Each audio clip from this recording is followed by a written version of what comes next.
Dear students, today we are going to start 5.3 exercise. List the outcomes you can see in these experiments. We will study probability in this, students. What do you mean by probability? Probability means number of favorable outcomes divided by total number of outcomes. Now the question arises, what do you mean by outcomes? Outcomes means the number of times an event occurs or the chances. For example, dear students, outcomes in a very simple language I'll explain you, like you have a dice, okay, or you have a coin. Here is a coin. You can see this coin. One part of this coin is head and other part of this coin is tail, right? One is showing the head part and other is showing that this is tail and this is head. So these are the outcomes. That means when we toss a coin, only these two are the faces which will get, either on tossing it will get head, or on tossing it we'll get, again we are getting head, or we can have tail. So what are the outcomes of a coin? One is head and other is tail. So these are known as outcomes. Number of times an event occurs. Like in case of a ludo dice. आप जब ludo खेल रहे होते हैं तो आप dice throw करते हैं. At that time if the 6 face die occurs on the top, अगर आपका 6 आ जाता है तो वो एक इवेंट हो गया, वो एक आउटकम होगी. अब वो 6 कितनी बार आ सकता है, आई मीन कितने फेसेस पर वो 6 प्रिंट है? ओनली 1. मीन्स डाइस की एक आउटकम क्या होगी? 6. एक फेस पर 1 है तो 1 अपीयर हो सकता है, एक फेस पर 2 है 2 अपीयर हो सकता है. So these are known as outcomes. So now what do you mean by probability? Probability means the number of times an event occurs out of the total times, right? So अगर मैं आपको बोलूँ what is the probability of getting a tail, कि आपका tail आने की क्या probability है? What is the probability of getting a tail? तो tail कितने faces पर है? There are total 2 faces. One is head, one is tail. Total 2, right? लेकिन टेल की कितनी आउट ऑफ 2 फेसेस कितने फेसेस पर टेल आ रहा है? सिर्फ एक फेस पर. तो हम इसकी प्रोबेबिलिटी क्या लिख देंगे? Probability of getting a head is 1. Number of favourable outcomes, क्योंकि टेल के फेवर में या हेड के फेवर में सिर्फ एक ही फेस है, divided by total number of outcomes. Total faces कितने हैं? 2. सो हेड की प्रोबेबिलिटी क्या हो गया कि out of 2 faces 1 face is in favour of head.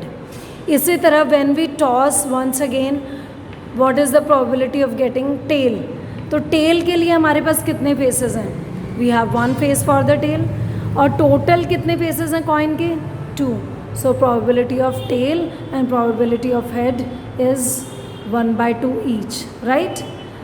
After this I have written one more formula, that is probability of an event plus probability of not an event is equal to 1.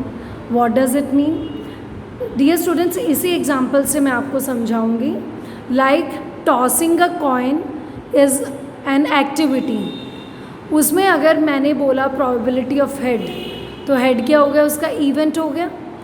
Not an event किसकी बात नहीं कर रहे? tail.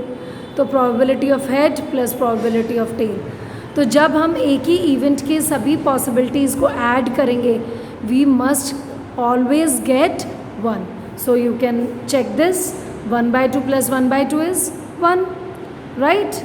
So this we are going to study in this exercise. Very first, probability, which we will denote by probability of an event is equal to number of favorable outcomes divided by total number of outcomes. What do you mean by outcomes? Number of times an event occurs. Like एक tell के case में head कितने faces पर आ सकता है? सिर्फ एक ही face पर. सो टेल कितने फेसेस पर आ सकता है? सिर्फ एक ही फेस पर, right? So number of times. Now next is probability of an event plus probability of not an event is always equal to 1.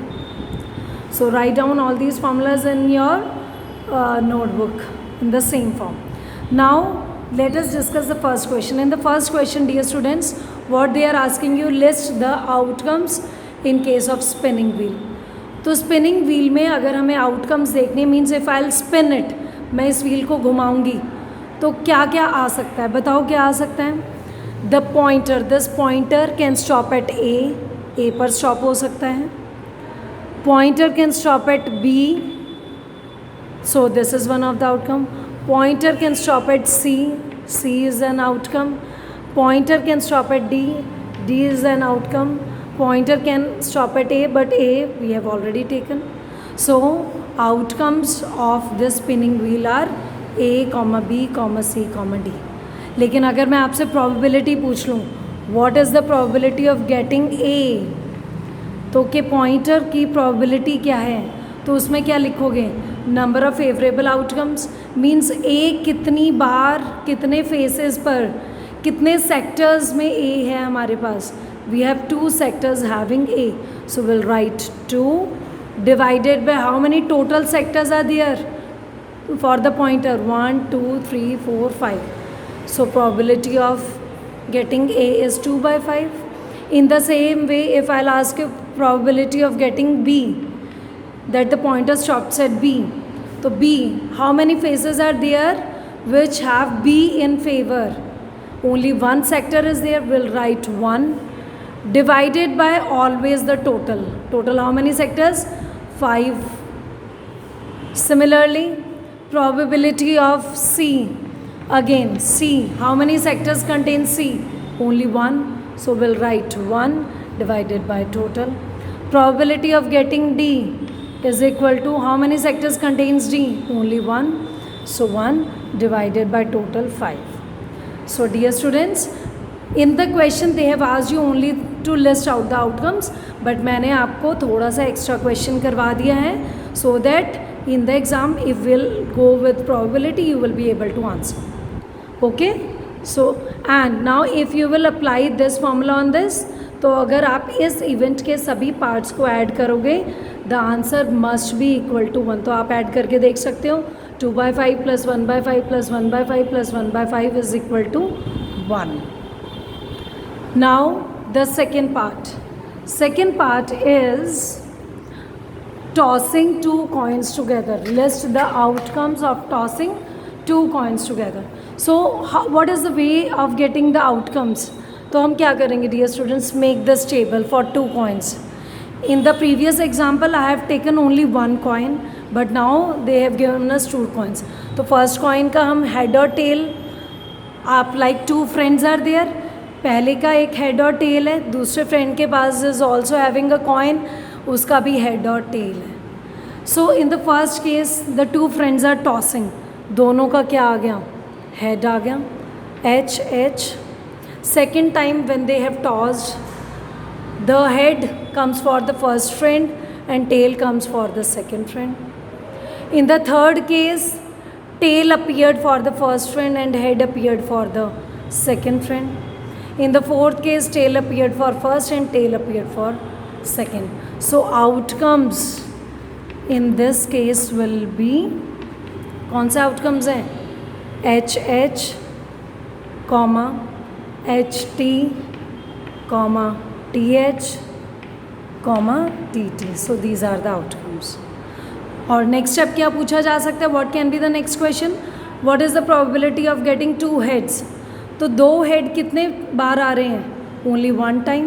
So 1 by total. Total कितना है? 1, 2, 3, 4. 1 by 4. 2 times T कितने बार आ रहा है? 1 time. So 1 by 4. एक head और एक tail. Now we have 2 cases having 1 head, 1 tail, 1 head, 1 tail. So we'll write 2 by 4. So in this way, you can do the questions in the easiest way.